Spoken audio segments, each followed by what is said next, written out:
உலக மக்கள் அனைவருக்கும் ஃபாத்திமாவின் அஸ்ஸலாமு அலைக்கும் வரஹ்மத்துல்லாஹி பரகாத்துஹு. உலக மக்கள் அனைவரையும் அல்லாவிற்காக நேசிக்கிறேன். மக்களே, ஆதமுடைய மக்களே, கண்மணி நாயகத்தின் உம்மத்துகளே, அனைவரும் நலமா? அனைவரும் நலம் வாழ வேண்டும் என்று இறைவனிடம் தினம் துஆ கேட்டுக் கொண்டிருக்கும் உங்கள் ஃபாத்திமா பேசுகிறேன். இன்று பேசப்போவது புனித ரமலானை பற்றி. ரமலானின் சிறப்புகள் எல்லாருக்கும் தெரிந்தவையே. புனிதமிக்க ரமலான் மாதம் எவ்வளவு சிறப்புமிக்க மாதம் என்று அனைவரும் அறிந்ததே. அதை இன்னும் நான் மெருகூட்டும் விதமாக அல்லாஹ்வுடைய அருட்கொடைகளை நான் சொல்வேன், கேட்டுக்கொள்ளுங்கள் மக்களே. புனித ரமலான் மாதம் இறைவனுக்கு மிக பிடித்த மாதம். அல்லாஹ் கோபப்படாமல் இருக்கக்கூடிய மாதம் இந்த ஒரு மாதம். அல்லாஹ் கோபப்படவே மாட்டான். நம்மளை ரொம்ப அல்லாஹ் நம்மளை நேசிக்கும் மாதம் இது. அல்லாஹ்வை நாம் மிகவும் நெருங்கக்கூடிய மாதம் இது. நாம் அனைத்து அமல்களையும் இந்த மாதத்தில் நிறைய அமல்களை செய்ய நம் அனைவருக்கும் அல்லாஹ் நற்கொடைகளை தந்திருக்கிறான். அனைவரும் நிறைய நல் அமல்களை செய்து அல்லாஹ்விடம் நற்பெயரை பெற வேண்டும் என்பதே என்னுடைய ஆசை. இறைவன் நம் மீது அன்பை பொழியும் மாதம் இது. நம் அனைவரும் அவனுக்காக நோன்பு நோற்பதை மிகவும் ரசித்து பார்த்து கொண்டிருப்பான் இறைவன். நீங்கள் கேட்கும் துஆக்களை நான் கபூலாக்குவேன், தருவேன், நீங்கள் கேட்பதை நான் தருவேன் என்று இறைவன் கூறும் மாதம் இது.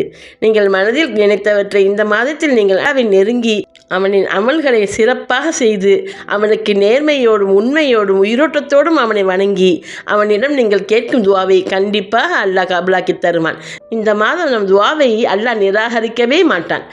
அதை நீங்கள் முதலில் புரிந்து கொள்ளுங்கள். நமக்கு ஏதாவது ஒன்று கேட்டு அது நமக்கு நடக்கவில்லை என்றால் அது நமக்கு நல்லதல்ல என்பதே அது அந்த விஷயமாக இருக்கும். ஏனென்றால் நம்மை படித்தவன் நமக்கு 70 தாய்க்கு சமமானவன். நமக்கு எது நல்லது என்று நமக்கு எது கெடுதி என்று அவனே அறிவான். அதனால் நமக்கு கேட்கறது கிடைக்கலைன்னா அது நமக்கு தரலையா அல்லாஹ் அப்படின்னு யோசிச்சிடாம நமக்கு அது நல்லதில்லைன்னு அல்லாஹ் வச்சிருக்காங்கிறத புரிந்துக்கிறோங்க. நீங்கள் கேட்டதுக்குரிய வித அல்லாஹ் கியாமத்து நாளில் நமக்கு அதற்குள்ள கூடிய கண்டிப்பாக வச்சிருப்பான். நம்ம கேட்குற துஆக்களை அல்லாஹ் ரொம்ப விரும்புவன். துஆ கேட்பதை அல்லாஹ் ரொம்ப விரும்பப்படுறான். தொழுகையோடு நம்ம தொழுது முடிச்சிடாம நம்ம ஒவ்வொரு நாளும் துஆ கேட்கறத அல்லாஹ் மிகவும் விரும்புவன். அல்லாஹ்ட்ட கேட்காட்டா தான் அல்லாஹ் கோவப்படுவான். நீ தொழுதுட்டு பேசாமல் எந்திரிச்சு போறியேன்னு நினைப்பான். நீங்கள் தொழுதுட்டு நல்லபடியாக அல்லாஹ்வை அமல்களை செஞ்சு அல்லாஹ்வை நீங்கள் துஆ கேளுங்க. கண்டிப்பாக இந்த மாதத்தில் உங்களுக்கு கேட்பதெல்லாம் கிடைக்கும் மக்களே. இந்த மாதத்தில் நாம் செய்யும் அமல்களுக்கு நிறைய கூலிகள் உண்டு. மற்ற மாதத்தை விட இந்த ரமலான் மாதத்தில் நமக்கு அல்லாஹ் இரட்டிப்பாக்கி தருவான். நிறைய நம்மளுக்கு அமல்களுக்கு நிறைய நற்கூலியை தருவான் அரசன். அதைப்போல் நாம் எந்த தவறும் செய்திடாமல் மிகவும் கவனமாக இருக்க வேண்டும். நமக்கு நற்கூலி எப்படியோ அதன்படியே நம் தவறுகளுக்கும் அதற்குரிய கூலியை அல்லாஹ் இந்த மாதத்தில் இரட்டிப்பாக்கி தருவான். அப்போது நம்ம ரொம்ப கவனமாக இருக்கணும். எந்த இது தவறுகளை செஞ்சிடாமல் நம்ம ரொம்ப பாதுகாக்கணும். நம்ம மனதை நம்ம கல்வை ரொம்ப கண்டிப்பாக பாதுகாக்கணும் மக்களே. முதலில் வீண் பேச்சு. மற்றவரை பற்றி வீண் பேச்சுகள் பேசாமல் நம் நாவை பேணிக்கொள்ள வேண்டும். யாரை பற்றியும் புறம் அறவே கூடாது. ரொம்ப கவனமாக இருக்க வேண்டும். நம் நாவில் இந்த மாதம் குர்ஆனை ஓதுவதும் திக்ர் செய்வதும் அல்லாஹ்வை வணங்குவதுமாகவே இருக்க வேண்டும். அதை நீங்கள் கவனத்தில் வைத்துக் கொள்ளுங்கள் மக்களே. 2 விஷயம் நம்மை நரகத்தில் தள்ளுவதற்கு ரொம்ப வாய்ப்பை ஏற்படுத்தி தந்துவிடும். அது என்னவென்றால், ஒன்று யாரை பற்றியும் புறம் பேசுவது, இன்னொன்று மற்றவரை பற்றி நாம் பொறாமைப்படுவது. இவர்கள் மட்டும் எப்படி நல்லா இருக்காங்க, நம்ம ஏன் இப்படி இருக்கோம் அப்படின்னு யாரை பார்த்தும் எந்த எண்ணமும் மனசில் வைக்கவே செஞ்சிடாதீங்க. செய்தான் அதைத்தான் கொண்டு சேர்ப்பான். இவங்கெல்லாம் நல்லா இருக்காங்க, நம்ம மட்டும் கஷ்டப்படுறோம் அப்படிங்கிற எண்ணத்தை யாரும் தயவு செஞ்சு கொண்டு வந்துடாதீங்க. நமக்கு எவ்வளோ ரிஸ்க் அளந்திருக்கானோ அதை கண்டிப்பாக அல்லாஹ் தந்தே தீருவான். அது ஒருபோது நமக்கு ஒரு குறையும் ஏற்படாது. நம்மளை ஏன் கஷ்டப்படுத்துறான் அப்படின்ட்டு நினச்சிடாதீங்க. அல்லாஹ் நமக்கு எவ்வளவு தந்தா நம்ம அவனை நினச்சிக்கிட்டு இருப்போம். நம்ம நல்ல அமல்களில் இருப்போம், தவறு செய்யாமல் வாழ்வோங்கிறது அவனுக்கு கண்டிப்பாக தெரியும். அதனால தான் அதை நீங்கள் நிறையா நமக்கு ரிஸ்க் தந்தாலும் நமக்கு நிறைய கேள்விகள் எனக்கு இருக்குது மக்களே. அல்லாட்ட போய் நிறைய கேள்வி எனக்குக்கு பதில் சொல்லி ஆகணும். என்ன மாதிரி செலவழிச்ச, எவ்வளவு இது அமலுக்கு செஞ்ச, எப்படி நீ எனக்காக நீ என்னத்தை செலவழிச்ச எல்லாம் கேட்பான். அதே நம்ம நடுத்தரமான குடும்பத்தில் வாழ்ந்தோம்னா நமக்கு தேவைகளுக்கு ஒவ்வொன்றுக்கும் நம்ம அல்லாஹ்ட்ட கேட்டு பெற்று வாழ்ந்தோம் என்றால் அதில் நமக்கு நிறைய கேள்விகளுக்கு இருக்காது. ஏனென்றால் அல்லாஹ் நமக்கு எவ்வளவு அளந்து வைத்திருக்கானோ அதையே தருவான். அதை நாம் கரெக்டான முறையில் செலவழிப்போம். அதை முதலில் உணர்ந்து கொள்ளுங்கள். நம்மை நேசிக்கும் அரசன் நமக்கு எது நலவென்று அவனுக்கு மட்டுமே தெரியும். அதை முதலில் உணர்ந்து கொள்ள வேண்டும். நான் தொழுகிறேன், துவா கேட்குறேன், எனக்கு தரமாட்டேங்கிறான்னு ஒருபோது நினச்சிடாதீங்க. நமக்கு எதை தரணுங்கிறது அல்லாவுக்கு தெரியும். அதை மனதில் திருப்தி கொள்ளுங்கள். நமக்கு தேவையானது அல்லாஹ் தருவான். நமக்கு கீழே எத்தனையோ பேர் இருக்கிறார்கள். நான் பசியோடு இல்லையே, நம்ம நல்லபடியாக சாப்பிட்றோம், நல்லபடியாக இருக்கோம், நல்ல பரக்கத்தை தர்றான்னு மனசில் திருப்தி கொள்ளுங்க. அது முக்கியமான விஷயம். அல்லாஹ் ரொம்ப விருப்பப்படக்கூடிய விஷயம் அது மக்களே. அல்லாஹ் தந்தா இது நமக்கு போதுமானது என்று முதலில் மனநிறைவை கொண்டு வாருங்கள். அதுவேனு இதுவனே ரொம்ப மனசில் பேராசை கொள்ள வேண்டாம் மக்களே. அல்லாஹ் உலகத்தில் கொஞ்ச காலத்திற்கு நம்ம வாழ வந்த இடம். இதில் அவன் நமக்கு இனத்தை ஏற்படுத்தி தந்திருக்கிறானோ அதை மகிழ்ச்சியோடு பெற்றுக்கொண்டு அல்லாஹ்விடம் மன திருப்தியோடு வாழ வேண்டும், மன பொருத்தத்தோடு வாழ வேண்டும். அல்லாஹ்வுடைய மன பொருத்தம் முதல் முக்கியம் மக்களே. அல்லாஹ்வுடைய பொருத்தத்தோடு நாம் வாழ வேண்டும் என்றால் இறைவன் தந்ததை நாம் திருப்திகரமாக அல்லாஹ்வுக்கு நன்றி சொல்லி வாழ வேண்டும் மக்களே. இந்த மாதத்தில் நம் ரப்பு மிகவும் மகிழ்ச்சி அடைவான். ஏனென்றால் அனைவரும் ஒன்றாக சஹரின் நோன்பு நோற்று அனைவரும் ஒன்றாக நோன்பு திறப்பதை அல்லாஹ்விற்கு எல்லா நோன்பு ஒன்றாக சேரும் அந்த நேரத்தை அல்லாஹ் மிகவும் விரும்புவான். நம் மீது ரொம்ப நேசம் வைப்பான். நம்ம மீது அல்லாஹ் நிறைய பாசம் வைப்பான். நம்ம மீது அல்லாஹ் அருட்கொடைகளை அள்ளி வழங்குவதற்கு தயாராக காத்திருப்பான். அனைவரும் நல்லமல்களையே செய்ய வேண்டும். இந்த மாதம் நிறைய நல்லமல்கள் செய்ய வேண்டும்.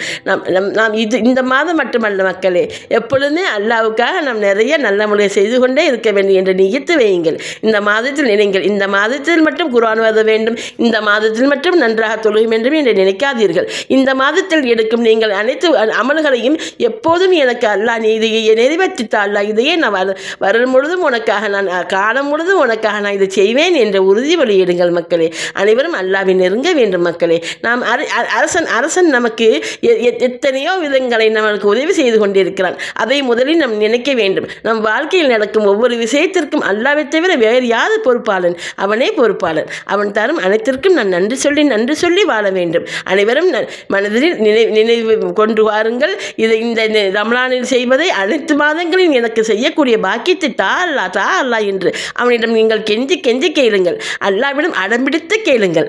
அல்லாஹ்விடம் நாம் நெருங்குவதையே அவன் விரும்புவான். அவனை நீங்கள் அனைவரும் ஒன்றாக சொர்க்கத்துக்கு போக வேண்டும் என்ற எண்ணத்தை கொண்டு வந்து அவனை நெருங்க வேண்டும் என்ற எண்ணத்தை அனைவரும் கொண்டு வாருங்கள் மக்களே. தராவிக் தொழுகை, நாம் நோன்பு நோற்று நோன்பு திறந்தவுடன் நாம் உடம்புகளுக்கு நமக்கு தெரியும். நாம் நோன்பு வைத்துக்கொண்டு செய்கின்ற வேலையை கூட நோன்பு திறந்ததுக்கு அப்புறம் செய்வது கடினமாக இருக்கும். அனைவரும் உணர்ந்திருப்பீர்கள். உடம்பின் டயர்டை நீங்கள் கண்டிப்பாக அனைவரும் அந்த அலுப்பை நீங்கள் உணர்ந்திருப்பீர்கள். அந்த அலுப்போடு அல்லாஹ்விற்கு தராவிக் தொழுகையில் நாம் நின்று அவனை வணங்கும் போது அவன் எவ்வளவு மகிழ்ச்சி அடைவான் தெரியுமா மக்களே? அவன் மிகவும் மகிழ்ச்சி அடைவான். அல்லாஹ் சிரிப்பான். மனதால் அல்லாஹ் உங்களை அனைவருக்கும் நீ கேட்பதையெல்லாம் தருவேன் என்று கூறிக்கொண்டே இருப்பான். தராவிக் தொழுகையை நாம் இனிதே நிறைவேற்றி அவனிடம் நாம் கேட்கும் துவாக்களை கண்டிப்பாக அல்லாஹ் நமக்கு நிறைவேற்றி தருவான் மக்களே. அனைவரும் அல்லாஹ்வை துவா கேட்பதை நிறைய ஏற்படுத்திக் கொள்ளுங்கள். இந்த மாதத்தில் துவாக்களை நிறைய கேளுங்கள். நேரம் இல்லை என்று பார்க்காதீர்கள். தொழுதோடு எந்திரித்து போய்விடாதீர்கள். துவாக்களை கேளுங்கள். இந்த மாதம் கண்டிப்பாக நீங்கள் கேட்பதை தருவான். நமக்கு நலவென்னில்லை என்றால் மட்டுமே அது நமக்கு வராது. நலவுள்ளதை அனைத்தையும் நமக்கு தருவான் அரசன். தயவு செஞ்சு கேட்கிறேன், அனைவரும் அல்லாஹ்வை நேர்மையோடு வணங்கி, உண்மையாக வணங்கி, நிதானத்தோடு வணங்கி அல்லாஹ்விடம் நீங்கள் துவாவை கேளுங்கள் மக்களே. அல்லாஹ் நிறைவேற்றி தருவான். நம்மளுக்காக காத்திருக்கிறான். ரமலானில் கேட்கும் துவாக்களை கண்டிப்பாக அவன் நிறைவேற்றி தருவான் மக்களே. துவா கேட்பதும் நமக்கு மட்டும் கேட்காமல் அனைத்து மக்களுக்கும் கேட்டு பழகுங்கள் மக்களே. உலக மக்கள் அனைவருக்கும் துவாவை கேளுங்கள். அல்லாஹ்விடம் அனைவருக்காக கேட்கும் போது அல்லாஹ் மகிழ்ச்சி அடைவான். நமக்கு இன்னும் அருட்கொடைகளை அள்ளி வழங்குவதற்கு நிறைய வாய்ப்பு இருக்கிறது. அதையே எல்லாரும் கேளுங்கள் மக்களே. அனைத்து மக்களும் ஒன்றாக சொர்க்கத்துக்கு போகணும். அனைத்து மக்களும் எல்லாம் ஒன்றை வணங்கணும். எல்லாரும் எந்த தவறு செய்யாமல் சைத்தானிடம் அனைவரையும் காப்பாற்றல்லா என்று அனைவரிடம் கேளுங்கள் மக்களே. நாம் கொடுக்கும் சக்காத் வந்து நம்ம முதல்ல நம்ம சொந்த பந்தங்களை சுற்றி யார் இருக்கா, அவங்கெல்லாம் எவ்வளோ கஷ்டப்படுறவங்க இருக்காங்கிறது பார்த்து முதல்ல சொந்த பந்தங்களுக்கு சக்காத்தை கொடுங்க. அதுக்கப்புறம் வெளியில் கொடுங்க மக்களே. முதல்ல அல்லாஹ் விரும்புகிறது அதுதான். சொந்த பந்தத்தில் இருப்பவங்களை முதல்ல பார்த்துட்டு அதுக்கப்புறம் வெளியில் உள்ளவங்களுக்கு சக்காத்து கொடுங்க. அதுதான் நமக்கு அல்லாஹ் சொல்லி தந்திருக்கிறது. ரசூல் அப்படி தான் சொல்லி தந்திருக்காங்க. அல்லாஹ்வுடைய கட்டளைகளை ரசூல் நமக்கு சொல்லி தந்திருக்காங்க இல்லையா? அவங்க அப்படி தான் சொல்லி தந்திருக்காங்க. அதை விட்டுட்டு மக்கள்லாம் வீட்டுகளுக்குள்ளே சொந்தத்துக்கு வீட்டுக்குள்ளே கஷ்டப்பட்டாலும் அது உங்களால் பார்த்துக்கிட்டு வெளியில் நாங்கள் சக்காத்து கொடுக்குறோம் அப்படின்னு வாழ்கிறீங்க நிறையா பேர். அல்லாஹ் பாதுகாத்தவர்களை தவிர என்னை மன்னிக்கவும், நான் பார்த்திருக்கிறேன், பார்த்து கொண்டும் இருக்கிறேன். தயவு செஞ்சு முதலில் சொந்தத்தில் யார்கள் கஷ்டப்படுகிறார்கள் என்பதை பார்த்து அவர்களுக்கு உதவி செய்யுங்கள். அதற்கப்புறம் நீங்கள் வெளியில் மக்களுக்கு உதவி செய்யுங்கள். அதையே அல்லாஹ் விரும்புவான். அதுபோல் சஹரில் உணவருந்துவது ரொம்ப நேரத்தோடு உணவருந்து நோன்பு வைக்க வேண்டும் என்று நினைக்காதீர்கள். அல்லாஹ் விரும்புவது எப்படி என்றால், நாம் லேட்டாக நோன்பு ரசூல் ஸல்லல்லாஹு அலைஹி வஸல்லம் சொல்லி தந்திருக்காங்க. லேட்டாக நோன்பு வச்சு வேகமாக நோன்பு திறங்கன்னு சொல்லிட்டு சொல்லி தந்திருக்காங்க. வாங்க சொன்ன உடனே அவசரமாக நோன்பு திறக்க சொல்லியிருக்கிறாங்க. அதையே அல்லாஹ் விரும்புகிறான். அல்லாஹ் நம்ம நிதானமாக அல்லாஹ்வுக்காக இருக்கணும்னு நினைக்கிறதை விட அல்லாஹ் அந்த கடைசி நேரத்தில் நம்ம நோன்பை வச்சு நம்ம கரெக்டான நேரம் சஹர் முடிய முந்தி நம்ம நோன்பை நோற்று நம்ம வேகமாக நோன்பு திறக்கிறதையே அல்லாஹ் விரும்புகிறான். அது ஆவலாக நம்ம அந்த உணவில் போய் உட்கார்ந்து இருக்கும்போது அல்லாஹ் மகிழ்ச்சி அடைகிறான். என் அடியான் எனக்காக நோன்பு நோற்றான், இப்பொழுது எனக்காக நோன்பை திறக்கப் போகிறான், அவனை அவசரமாக சாப்பிடுவதை பார்த்து ரசித்து கொண்டிருக்கிறான். அல்லாஹ் நம்மை பார்த்து ரசித்து கொண்டிருக்கிறான். மக்களே, அல்லாஹ் நம்மளுக்கு அனைத்து அருட்கொடைகளையும் அள்ளி வழங்க வேண்டும். ரமலானில் இன்னும் பேச வேண்டியது இருக்கிறது மக்களே, நிறையா இருக்கிறது, பேசுவோம் மக்களே. இத்துடன் முடிவுகின்றது. மீண்டும் அடுத்த வாரம் சந்திப்போம். பாய் மக்களே. அஸ்ஸலாமு அலைக்கும் வரஹ்மத்துல்லாஹி வபரகாத்துஹு.